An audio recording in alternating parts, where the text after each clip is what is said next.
जब ये रचना की गई थी, जब ये रचना की गई थी, चाहे जो है रामायण की महर्षि वाल्मीकि जी की, चाहे महाभारत की, और एक और है रचना जो है, और महाभारत और एक और है जो वेद व्यास ने और लिखा है, गीता की रचना हो, चाहे महाभारत की रचना हो, चाहे वाल्मीकि कृत रामायण की रचना हो, चाहे रामचरित मानस की रचना हो, उस समय भारत में शूद्रों को पढ़ने का अधिकार नहीं था।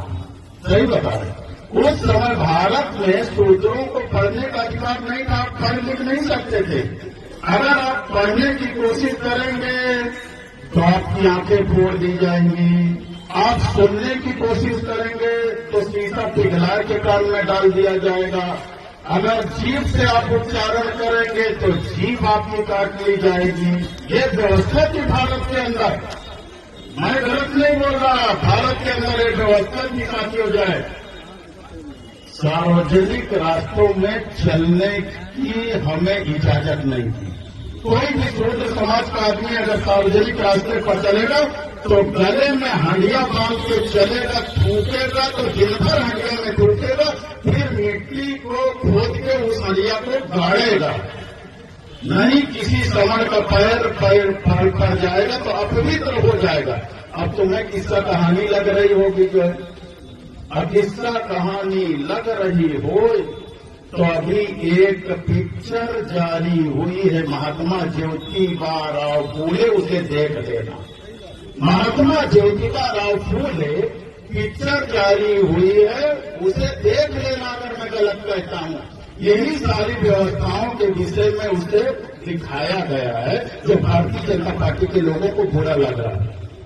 इस देश के अंदर कमर में झाड़ू बांध के चलना पड़ता था कि जहां तुम बैठो बाद में उठो तो निशान मिटाए दो।